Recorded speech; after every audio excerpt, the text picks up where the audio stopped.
तो नमस्कार, सत श्री अकाल, जय श्री राम बच्चों। आप सभी को हम आ चुके हैं आपका आईसीएसई का क्लास 10 का केमिस्ट्री का कंप्लीट सिलेबस लेकर। तो बच्चों हमने स्टार्ट कर दिया, आपने हमारी फैकल्टी रिवील देखी होगी, आप हमारी सारी फैकल्टी से मिल चुके हैं। तो अब हम लेके आए हैं आपके लिए कंप्लीट केमिस्ट्री का सिलेबस, क्योंकि कई सारे बच्चों को लास्ट ईयर जब हम पढ़ा रहे थे तो हमने सिलेबस दिया भी नहीं था, तो बच्चों को दिक्कत हो रही थी कि सर क्या आएगा क्या नहीं आएगा। तो पहले से हम आपको सिलेबस देने वाले हैं। ये सारे पीडीएफ आपको हमारे टेलीग्राम पे मिल जाएंगे। बिहाइंड द सीन्स के लिए आप कहाँ जा सकते हैं? हमारे इंस्टाग्राम पे जा सकते हैं। तो यूट्यूब को लाइक शेयर सब्सक्राइब करना ना भूलिएगा। और स्टार्ट करते हैं सिलेबस। तो 10th आईसीएसई केमिस्ट्री का सिलेबस बच्चों वैसे तो आपके बुक में ऊपर दिया ही रहता है, तो आप उसको टिक करते जाइएगा। और ये आईएससी की साइट से ही है, मतलब सीआईएससी की साइट से एग्जैक्ट लिया गया है, तो इसके बाहर से कुछ भी नहीं आएगा। और यही है आपका 2026 का सिलेबस। तो आइए स्टार्ट करते हैं। देखिए आपका पेपर जो होगा वो 2 घंटे का होगा, रिटन पेपर जो 80 मार्क्स का होगा, और आपका असेसमेंट होगा, इंटरनल असेसमेंट, जिसमें प्रैक्टिकल वर्क होगा जो 20 मार्क्स का होगा। तो इसके लिए तो आपको खास डरने की जरूरत नहीं है, आपकी पूरी कहानी इसी पे आने वाली है, ठीक है। पर अब बात करते हैं कि कौन से चैप्टर इंपॉर्टेंट है। तो यहाँ पे पूरा लिस्ट दिया गया है। सबसे पहला चैप्टर है बच्चों पीरियोडिक टेबल, जो कि 10 मार्क्स का वेटेज कैरी करता है। केमिकल बॉन्डिंग जो 8 मार्क्स का वेटेज कैरी करता है। Acid base and salt 12 marks का वेटेज कैरी करता है। जो एनालिटिकल केमिस्ट्री होता है, कहने को तो ये 5 मार्क्स का वेटेज कैरी करता है, पर ये कई सारे चैप्टर में इनबिल्ट है, मतलब ये कई सारी जगह है, कई सारे चैप्टर्स में है। मोल कॉन्सेप्ट एंड स्टोइकियोमेट्री ये 12 मार्क्स का है। इससे आपको थोड़ा सा डरना चाहिए, बहुत कठिन तो नहीं होता है पर इंपॉर्टेंट होता है। Electrolysis 8 marks, metallurgy 10 marks and study of compounds बच्चों ये देखिए पूरे 20 मार्क्स का है। स्टडी ऑफ कंपाउंड्स में 4 चैप्टर भी आते हैं। उसके साथ साथ ऑर्गेनिक केमिस्ट्री आपका अकेले 15 मार्क्स कैरी करता है। तो ये आपका वेटेज है और इसी हिसाब से आपको पढ़ना है। तो आइए जल्दी से ज्यादा टाइम न लेते हुए आपका सिलेबस बताते हैं। पीरियोडिक प्रॉपर्टीज की बात करते हैं तो इसमें आपको क्या क्या पढ़ना है वो देखते हैं। सबसे पहले फिजिकल एंड केमिकल चेंज पढ़ना है, मतलब पीरियोडिक प्रॉपर्टीज पढ़नी है, उनका वेरिएशन पढ़ना है ग्रुप्स एंड पीरियड्स में। उसके बाद ये जो ट्रेंड्स हैं इनके डेफिनेशन पढ़ना है। किसके किसके पढ़ने हैं ये भी ध्यान दीजिए। Atomic size, metallic character, non metallic character, ionization potential, electron affinity और इलेक्ट्रोनेगेटिविटी। इसके बाद पीरियोडिसिटी पढ़ना है एटॉमिक नंबर के बेस पे, मतलब किसका लॉ, मॉडर्न पीरियोडिक लॉ पढ़ना होगा बेटा आपको। इसके लिए आपको मॉडर्न पीरियोडिक लॉ पढ़ना होगा। किस पीरियड तक? पीरियड 3 तक। उसके बाद पढ़ने की कोई जरूरत नहीं है। पीरियड 3 आर्गन के बाद देखिए लिखा हुआ है, कोई भी क्वेश्चन उसके बाद पूछा नहीं जाएगा।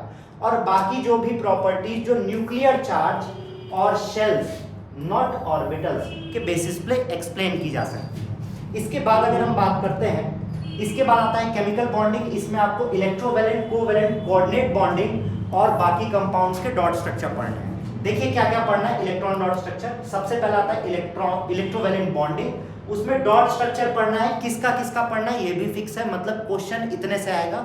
इसके बाहर से आपको प्रैक्टिस करने की जरूरत नहीं है, पढ़ने की जरूरत नहीं है। NaCl, MgCl2 और CO, इनकी कैरेक्टरिस्टिक प्रॉपर्टी आएगी, state of existent, melting and boiling point, conductivity, dissociation, molten state में, जो कि बेसिकली आपसे इलेक्ट्रोलाइसिस में पूछी जाती है। कोवैलेंट बॉन्डिंग में भी आपको बेसिकली यही चीज पढ़नी है, पर इसमें क्या क्या पढ़ना है? Hydrogen nitrogen, ammonia, carbon tetrachloride. Polar covalent compounds के बारे में पढ़ना है, जिसमें आप HCl और H2O के बारे में पढ़ेंगे, और बाकी सारी सेम चीजें पढ़नी है जो आपने यहाँ पढ़ रखी है। इसके बाद कोऑर्डिनेट बॉन्डिंग में आपको डेफिनेशन, लोन पेयर इफेक्ट के बारे में पढ़ना होगा, अमोनिया मॉलिक्यूल, NH4+, H3O+ और OH- आयन के बारे में पढ़ना होगा। इसके अलावा केमिकल बॉन्डिंग में कोई भी चीज नहीं पढ़नी है। अब आता है एसिड बेस सॉल्ट। तो सिंपल डेफिनेशन सबकी पढ़नी है, जो आपके क्वेश्चंस में प्रेडिक्ट भी किया था हमने। अगर आप 10th का देखते हैं तो आयंस जो प्रेजेंट है उसके बारे में पढ़ना होगा। PH paper to test for acidity and alkalinity. अब एग्जांपल देखिए क्या क्या पढ़ना है। एसिड क्या बनाता है? Hydronium ion. बेस क्या बनाता है? Hydroxyl ion. इसको एक्सप्लेन करना है, मतलब यही कहानी को यहाँ पे दोबारा लिखा गया है। पूरी चीज एक्सप्लेन करने का मतलब नहीं है, आप देख सकते हैं, आपको ये पीडीएफ टेलीग्राम पे मिलने वाला है, ठीक। इसके बाद definition of salt, type of salt, फिर टाइप्स ऑफ सॉल्ट में भी कौन कौन सा? नॉर्मल, एसिड, बेसिक, बस इन 3 के अलावा और कोई टाइप ऑफ सॉल्ट नहीं पढ़ना है। और ये बहुत ज्यादा इंपॉर्टेंट है, इस बार भी इससे क्वेश्चंस आए थे, जो बच्चों ने पढ़ा होगा वो किया जरूर होगा, ठीक। फिर action of dilute acid on salt पढ़ना है, उसमें भी कौन कौन सा? हाइड्रोजन कार्बोनेट का, सल्फाइड का, ठीक है। लिखा हुआ है relevant laboratory work must be done, जिसका आप लेबोरेटरी में एक्सपेरिमेंट करेंगे सिर्फ वही आपको पढ़ना होगा। इसके बाद methods of preparation of normal salt पढ़ना है। कौन कौन सा पढ़ना है यहाँ पे दिया गया है और ये भी वेरी इंपॉर्टेंट में से आता है। आगे बढ़ते हैं, एनालिटिकल केमिस्ट्री आता है। एनालिटिकल केमिस्ट्री बहुत ही छोटा सा टॉपिक है, इसमें आपको एक्शन ऑफ अमोनियम हाइड्रोक्साइड और सोडियम हाइड्रोक्साइड पढ़ना है बस, और उनका कलर चेंज पढ़ना है। इसके अलावा और कुछ नई चीज इसमें आपको नहीं पढ़नी है। पहुंचते हैं, वापस से सेम चीज दी है, किस पे पढ़ना है ये ध्यान दीजिएगा, calcium, iron, copper, zinc and lead. इसके अलावा और किसी के सॉल्ट पे आपको नहीं पढ़ना होगा। मोल कॉन्सेप्ट पे बढ़ते हैं, तो मोल कॉन्सेप्ट में आपको सबसे पहले गिल-लुसाक्स लॉ ऑफ कंबाइनिंग वॉल्यूम्स और एवोगाड्रोस लॉ पढ़ना है। फिर atomicity of hydrogen, oxygen, nitrogen and chlorine, proof आपको नहीं पढ़ना होगा। फिर इसके बाद वेपर डेंसिटी, उसका रिलेशन मॉलिक्यूलर मास से डायरेक्ट फॉर्मूला है। और फिर simple calculation based on chemical equations, किसमें, वेट में या वॉल्यूम में। इसके अलावा और भी कोई टॉपिक इस चैप्टर से नहीं आएगा। अब इलेक्ट्रोलाइसिस पे बढ़ते हैं, तो पहला टॉपिक तो डेफिनेशन का है, ठीक। दूसरे टॉपिक की बात करते हैं तो सब्सटेंस कंटेनिंग मॉलिक्यूल्स ओनली, मतलब कितने टाइप के इलेक्ट्रोलाइट हैं, कौन से नॉन इलेक्ट्रोलाइट हैं, ये पढ़ना है। फिर सारे बेसिक डेफिनेशन पढ़ने हैं। कौन कौन से डेफिनेशन पढ़ने हैं ये आपको यहाँ पे दिया हुआ है बच्चों। ये ICSE के साइड से 2026 का सिलेबस निकाला गया है, इसके बाहर से एक भी टॉपिक नहीं आएगा, तो कुछ और पढ़ने की जरूरत नहीं है। फिर एप्लीकेशन ऑफ इलेक्ट्रोलाइसिस में निकल के साथ, सिल्वर के साथ पढ़ना है। इलेक्ट्रो रिफाइनिंग ऑफ कॉपर पढ़ना है। इसके अलावा और भी कोई एक्स्ट्रा चीज नहीं पढ़नी होगी।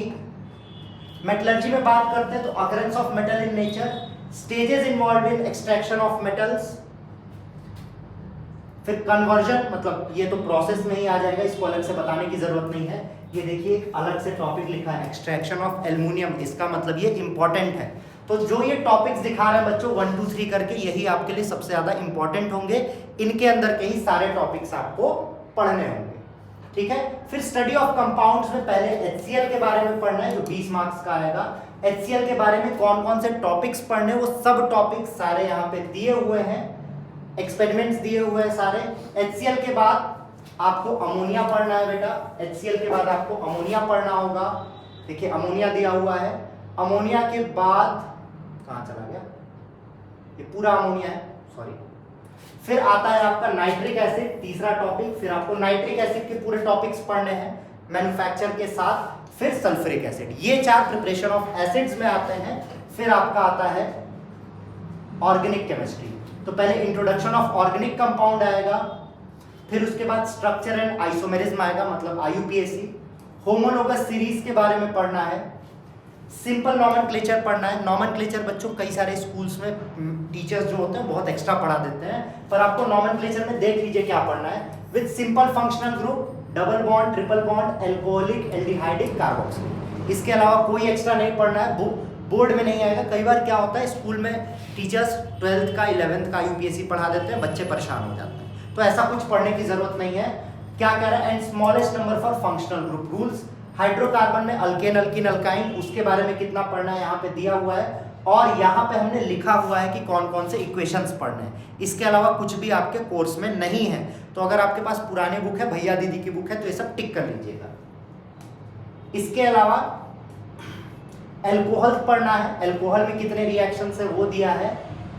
और इवैल्यूएशन की बात करते हैं बच्चों, तो इवैल्यूएशन हमने स्टार्टिंग में बता दिया, जो 20 मार्क्स हैं वो एक्सटर्नल और इंटरनल मिलके देंगे, आपके एग्जाम के बेसिस पे देंगे।